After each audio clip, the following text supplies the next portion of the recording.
Halo, assalamualaikum semua. Pada video kali ini kami dari kelompok 2 ingin mempresentasikan hasil wawancara kami mengenai bab 3, yaitu yang materinya bagaimana Pancasila menjadi dasar negara Republik Indonesia. Tanpa berlama-lama lagi, langsung saja kita masuk ke video wawancara tersebut.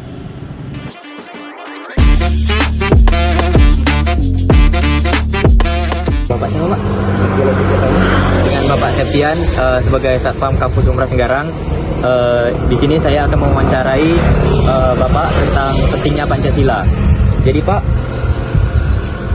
menurut Bapak seberapa penting sih Pancasila sebagai dasar negara itu, dan seberapa penting urgensinya di zaman sekarang? Pancasila itu kan sebagai dasar negara kita. Iya Pak. Di situ mengandung nilai-nilai Pancasila seperti 1. Ketuhanan Yang Maha Esa, 2. Kemanusiaan yang adil dan beradab, 3. Persatuan Indonesia, 4. Kerakyatan yang dipimpin oleh hikmat untuk keselamatan dan serta keadilan sosial bagi seluruh rakyat Indonesia. Nah, menurut saya Pancasila itu memang penting untuk di zaman sekarang ini, karena itu sebagai landasan negara kita, supaya negara kita maju, bermoral, beretika, beradab, serta adil gitu. Jadi menurut Bapak Pancasila itu sangat penting ya Pak? Baik Pak, terima kasih Pak atas kesempatannya.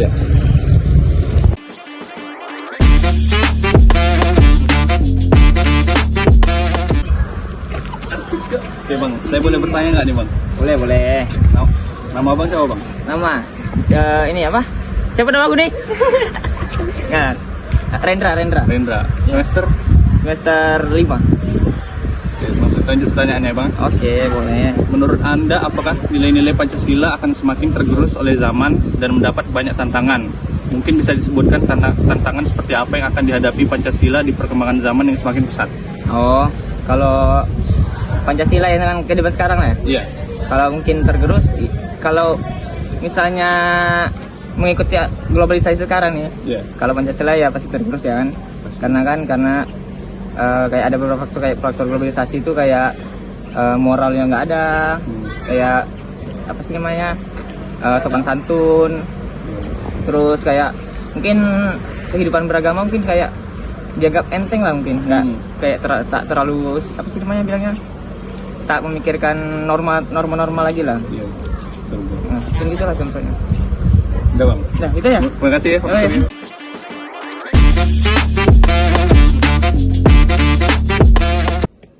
Baik, di sini saya akan mewawancarai mahasiswa teknik Umpra Senggarang. Di sini permisi Bang. Di sini Bang ya. Di sini saya mau bertanya terkait Pancasila. Jadi, izin sebelumnya namanya siapa Bang? Perkenalkan, nama saya Aldi Febriano dari Prodi Teknik Elektro dengan NIM 2401010019. Baik Bang, di sini pertanyaannya adalah, menurut Anda apakah benar pasal-pasal dalam Undang-Undang Dasar Negara Republik Indonesia 1945 merupakan penjabaran dari Pancasila? Coba berikan sedikit alasan kenapa bisa demikian. Jawabannya benar, karena nilai-nilai undang-undang juga diambil dari nilai-nilai Pancasila, yang termasuk Pancasila itu dari dasar negara kita, yaitu negara Indonesia. Oke Bang, terima kasih Bang.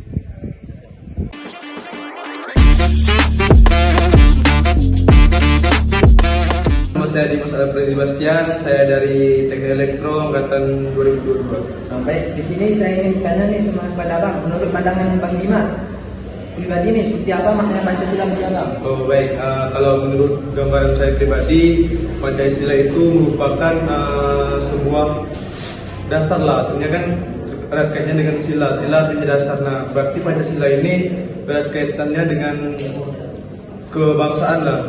Nah, di sini Pancasila juga memiliki simbol-simbol, di mana ada 5 Pancasila, ada 5 sila di Indonesia. Itu dari 5 sila itu ada beberapa lambang juga, itu memiliki makna masing-masing. Nah, tentunya intinya negara kita Indonesia ini merupakan negara yang berdiri atas dasar Pancasila. Oke.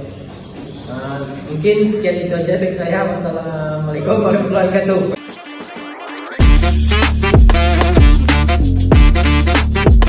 Saya akan mewawancarai abang ini. Bang, siapa bang namanya? Perkenalkan, nama saya Nicola Delini.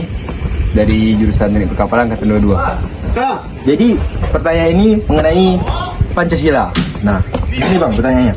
Bagi Anda, apakah kebijakan pemerintah sekarang sesuai dengan esensi dan urgensi Pancasila? Menurut saya, sebagian besar pemerintah sekarang mencerminkan hakikat dalam Pancasila.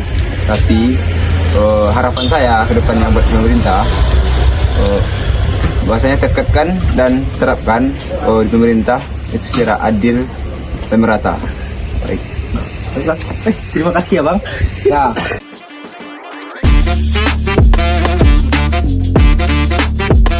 Di teknik elektro yang pertama, Saya Amel. di sini saya akan mewawancari salah satu mahasiswa elektro. Saya akan bertanya, bagaimana Pancasila dapat menangani masalah yang ada di Indonesia, khususnya korupsi? Baik, jadi bagaimana Pancasila dapat menangani masalah korupsi di Indonesia? Nah, caranya ini dengan mengimplementasikan nilai-nilai Pancasila dari sila pertama sampai ke sila kelima itu. Nah, bagaimana mengimplementasikannya? Contohnya itu pada sila pertama yaitu yang ketuhanan Maha Esa. Dengan menerapkan sila pertama, jadi para pejabat itu akan merasa diawasi oleh Tuhannya sehingga tidak melakukan kasus korupsi tersebut. Nah, mungkin itu yang salah satu Amel sebutkan. Terima kasih atas waktunya. Saya ucapkan terima kasih. Baiklah, setelah tadi kita telah mewawancarai salah satu responden terkait pertanyaan yang kami berikan, yaitu seberapa penting sih Pancasila sebagai dasar negara dan urgensinya di zaman sekarang. Kali ini saya akan memberikan penjelasan terkait soal yang serupa. Jadi, kalau kita ngomongin Pancasila itu, dia tuh ibaratkan pondasi rumah gitu bagi negara kita. Pancasila itu penting banget karena dia jadi dasar negara kita itu buat hidup bisa bareng-bareng dan juga bersatu gitu. Di antara banyaknya keberagaman yang ada di negara kita ini. Tanpa adanya Pancasila, kita tuh kayak nggak ada pegangan buat nyatuin semua perbedaan yang ada di negara kita ini. Jadi di zaman sekarang justru Pancasila itu urgensinya dan pentingnya itu lebih kelihatan dan juga berasa. Di sini ada beberapa urgensi yang akan saya berikan, yaitu yang pertama sebagai pemersatu di tengah keberagaman. Coba kita bayangin kalau di Indonesia yang isinya beraneka ragam suku, agama, ras dan juga golongan itu tidak ada pemersatu ataupun lem yang menjadi pengikat di antara mereka. Kita pasti akan berada di dalam konflik yang berkepanjangan seperti itu. Pancasila ini juga bisa kita jadikan sebagai pegangan buat kita bisa saling menghargai antara satu sama lain. Yang kedua ada untuk melawan radikalisme dan juga hoaks.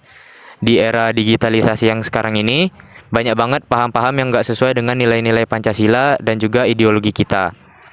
Salah satunya yaitu radikalisme dan juga hoaks yang membuat orang-orang itu jadi gampang buat terpecah belah. Jadi dengan adanya Pancasila itu kita jadi tidak gampang terpecah belah oleh ideologi-ideologi manapun maupun berita-berita hoaks yang tersebar di media sosial. Yang ketiga ada panduan dalam etika dan berbangsa. Kita sebagai mahasiswa itu kan seringkali tuh melihat isu-isu tentang korupsi, ketidakadilan, kesenjangan sosial.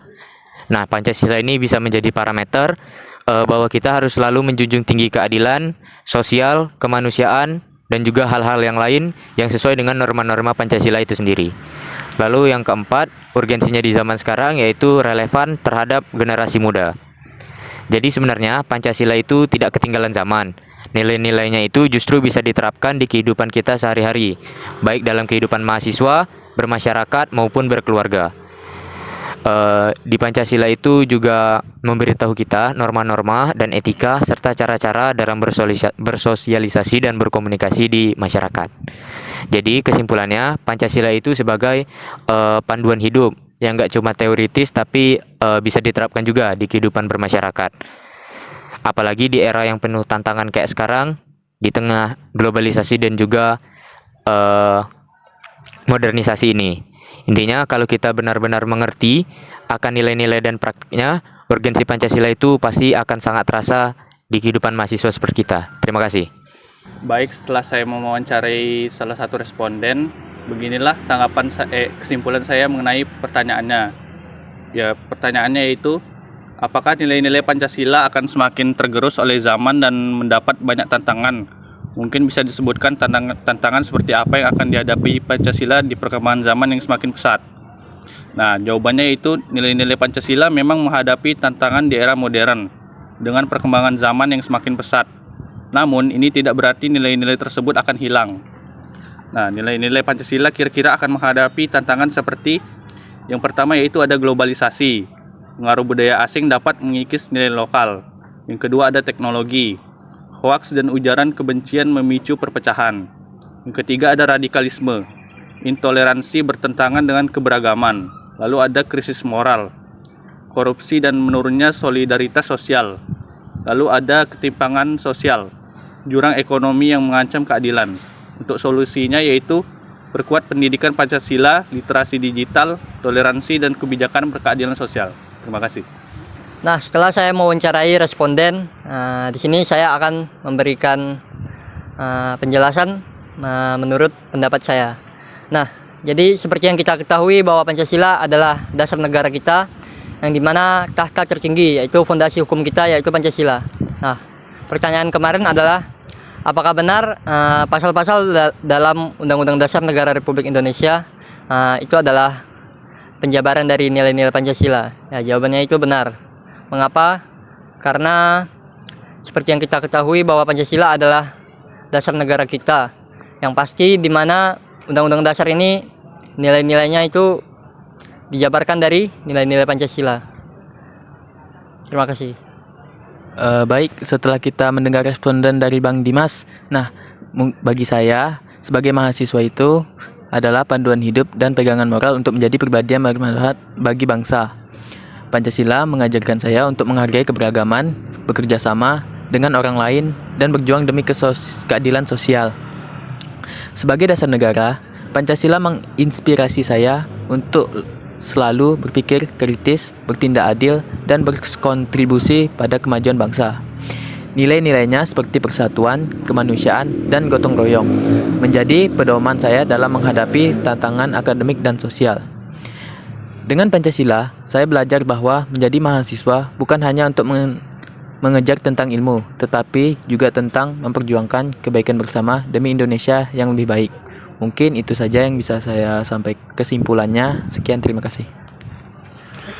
Baik, setelah saya bertanya kepada responden sebelumnya tentang apakah kebijakan-kebijakan pemerintah sekarang sesuai dengan esensi dan urgensi Pancasila.